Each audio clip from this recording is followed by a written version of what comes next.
আসসালামু আলাইকুম বন্ধুরা, কেমন আছো? আশা করি সকলে ভালো আছো। আজকে নিয়ে এসেছি আপনাদের জন্য সহি আল বুখারী হাদিস ১১৯ নম্বর। বাংলা অনুবাদ।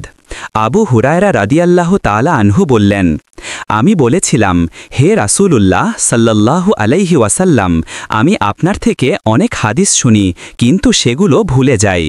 রাসূলুল্লাহ সাল্লাল্লাহু আলাইহি ওয়াসাল্লাম বললেন, তোমার রিদা চাদর ছড়িয়ে দাও। আমি তাই করলাম। তখন তিনি এমনভাবে তার হাত মুড়ে বললেন, যেন কিছু ধরে ভর্তি করতেন। তারপর সেই কিছু আমার রিদাতে ফেলে দিলেন। এরপর তিনি বললেন, এটা নিয়ে নাও এবং তোমার শরীরে এই কাপড় ভিওরে পোড়াও। আমি তা করলাম, আর তারপর থেকে আমি আর কিছুই ভুলিনি। ইব্রাহিম দিন আল মুনজির বললেন যে, ইবনে আবু ফুদাইক একই হাদিস বর্ণনা করেছেন এবং বলেছিলেন যে, নবী সাল্লাল্লাহু আলাইহি ওয়াসাল্লাম তার হাত এমনভাবে নাড়িয়েছিলেন যেন কিছু তুলে নিয়ে সেটা আবু হুরায়রার রিদাতে ঢেলে দিচ্ছেন। ব্যাখ্যা। ১. জ্ঞান গ্রহণ ও স্মরণে ঈশ্বরীয় সাহায্য। এই হাদিসে দেখা যায় আবু হুরায়রা তার জ্ঞান শক্তি নিয়ে উদ্বিগ্ন ছিলেন, কারণ তিনি নবী সাল্লাল্লাহু আলাইহি ওয়াসাল্লাম থেকে অনেক কিছু শোনেন, কিন্তু প্রথমে তা ভুলে যেতেন।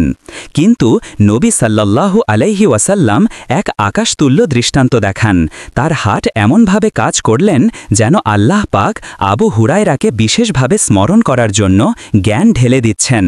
এটি প্রতীকী দৃষ্টান্ত, যা বোঝাতে পারে যে আল্লাহ তার চূড়ান্ত হুকুম মতে তার দায়িত্বপ্রাপ্তদের জ্ঞান দান করেন, বিশেষ করে যারা সত্যিকারের ইচ্ছা ও প্রচেষ্টা দেখায়। ২. ইচ্ছা শক্তি ও আনুগত্য। আবু হুরায়রা শীঘ্রই নবী সাল্লাল্লাহু আলাইহি ওয়াসাল্লামের নির্দেশ মেনে নেন, তার হৃদয় ছড়িয়ে দেন এবং যা বলা হলো তা করেন। এটি তার আনুগত্য এবং ইচ্ছা শক্তির পরিচায়ক। ৩. আত্ম উন্নতি ও শিক্ষার গুরুত্ব।